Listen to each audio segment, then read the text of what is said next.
Hi, my name is Marvin. Today I will be telling you the story of Hansel and Gretel. So listen carefully and enjoy. Once upon a time, a brother and sister named Hansel and Gretel who lived in a hut in the woods with their father, a poor but gatherer. Their mother had died when the children were very young, and after a number of years, their father remarried. As soon as that new stepmother moved in, she made life very hard for the children. Hansel and Gretel were not allowed to eat until after the stepmother had eaten everything she wanted off the plates. Most of the time, only scraps were left. Each day, the children had to work long and hard to finish the chores. Hansel and Gretel tried to tell their father about their hard situation, but he would hear none of it. It seemed the only one he listened to was his wife, and all the stepmother talked about was how much trouble it was to have children in the hood, and how she wished they would go away forever. Each day there was less and less food for the boy and girl to eat, yet the stepmother gave it more hard work to do. One day, Gretel begged her father, "Please, father, we work all day long and we're hungry." But the stepmother slapped her face. "You ungrateful brat," she yelled. "You eat us all of house and home." That night, the two children were not allowed to sleep in the hut at all. Instead, they had to sleep outside in the cold. They shivered and tried to keep each other warm as best they could. Winter was coming, and the clothes they wore were soaking. It felt as if they had no clothes at all. The next morning, when the sun rose, Gretel turned to her little brother.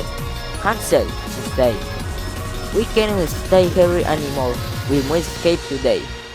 There has to be more to eat in the woods than what they have us at home."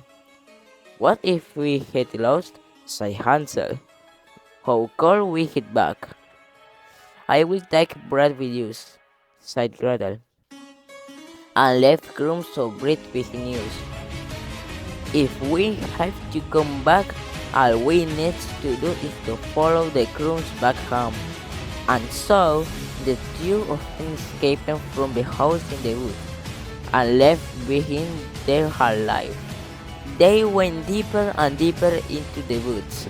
Gretel was careful to drop one crumb behind her, and then another, just as she said she would do. Alas, they looked for something to eat in the woods: an apple tree, pear tree, some nuts, and the ground, even dried up berries. But there was no food to be found. The trees and bushes were all past the time when they bore fruit. The poor children, alas, they looked for something to eat in the woods: an apple tree, pear tree, some nuts on the ground, even dried up berries, but there was no food to be found. The trees and bushes were all past the time when they bore fruit. The poor children were hungry than ever. At last, poor Hansel and Gretel knew if they did not return to their hut, they were surely starving. All they needed to do was to follow the breadcrumbs that would lead them home. Yet when they looked for the trace of breadcrumbs, there was nothing to be found. The breadcrumbs trail was no more. A bear was washed up into the air, and its bag was a large breadcrumbs. Hansel and Gretel were stuck with grief. The beast must have swooped down and stolen away all the breadcrumbs. The sun was setting, a wolf howling in the distance. Hansel and Gretel knew they were lost and hungry. No, they were scared too. All of a sudden, Gretel saw a small light shining from far away. It must mean someone was living there in the woods. Look! Cried Gretel. I bet here lies there will be guns and will take us in. The two children sped as fast as they could to the lake in the distance. But when they got closer, they were astonished by what they saw. Try to imagine this. From top to bottom, the hut was made entirely of candy, wrapped with white frosting and dotted with red licorice bricks. The hood was decorated around the edges with large hard candy, and a gingerbread roof was a sight to see. Before Little could say, I bet it will be okay if we had just a little taste. Both of them were nibbling bits and then chunks of proteins and candy. The old witch. Who's nibbling on my house? A sharp voice called out. Hansel and Gretel stood around a green old witch staring at them, frowning. Stunned, Gretel could only curtsy. If you please, ma'am, she said, as sweetly as she could. There was so much candy on your house, and we're so hungry. You got that right, it's house, snapped the witch. Her voice dropped. Well then, she said in a gentle tone, come inside. I had something for you to eat. You got that right, it's my house, snapped the witch. Hansel and Gretel looked at each other. It looked like this going to work out fine after all. They will be warm, fit, and safe. What more could they want? They escaped into the witch's hut. The witch gave them a thin meal of soap and bread, and they liked their spoons and swallowed the last crust of bread. They looked around. Then what the brother and sister saw turned their hair scald, pillows of bone in the corner.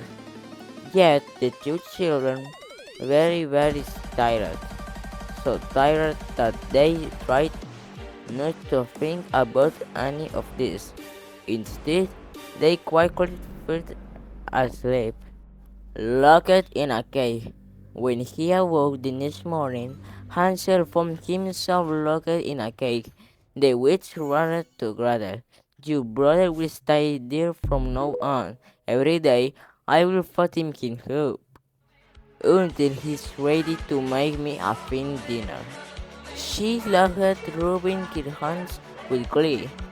And you, she turned and looked sharply at Gretel. Will do as I say. Gretel worked hard all night doing chores for the witch, and Hansel was well fed. Just as the witch said. Each morning the witch said to the boys, show me your finger. I will feel how plump you are getting. For the old witch, you could not see very well. Hansel held out his finger. The witch smiled when she felt how plump he was getting. Gretel, Hansel whispered to his sister in fear. What can we do? Soon I will be plump enough. Who knows? Any day now the rich will want to eat me. His sister wished she had a plan, but could not think of anything she could do. Gretel, Hansel whispered in fear. What can we do? Each morning, with a witch said, show me your fingers. Hansel held off the thin bone. One day the witch yelled, I will not wait another day. The boy will be my dinner tonight, no matter how skinny he is. The witch ordered Gretel to start the fire in the oven at once. Gretel worked as slowly as she could.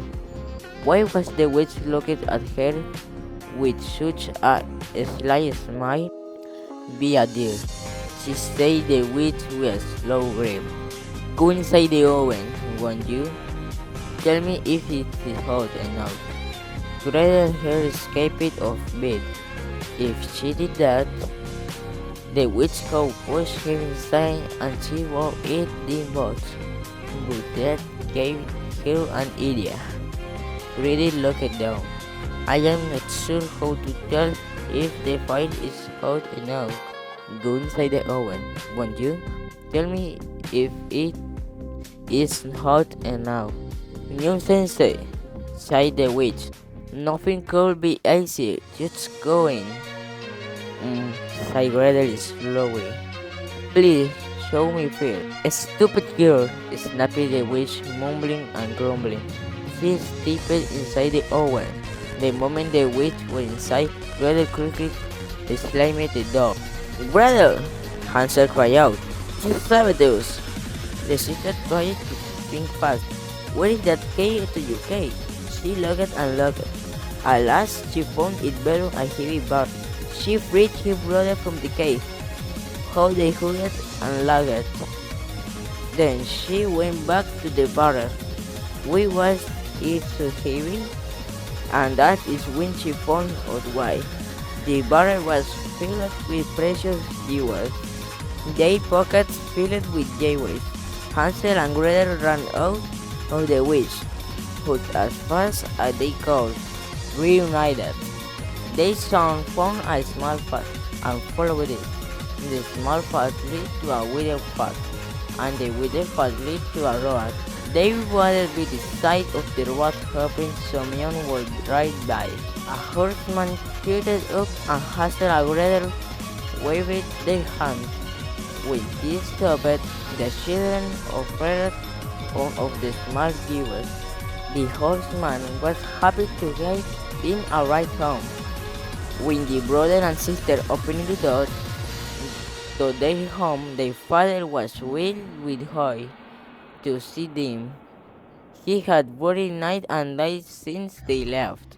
They also learned that their stepmother had died. She would never trouble them again. Hansel and Gretel could once again live happily with their father in the hut in the woods, and so the three of them lived in joy for many years to come.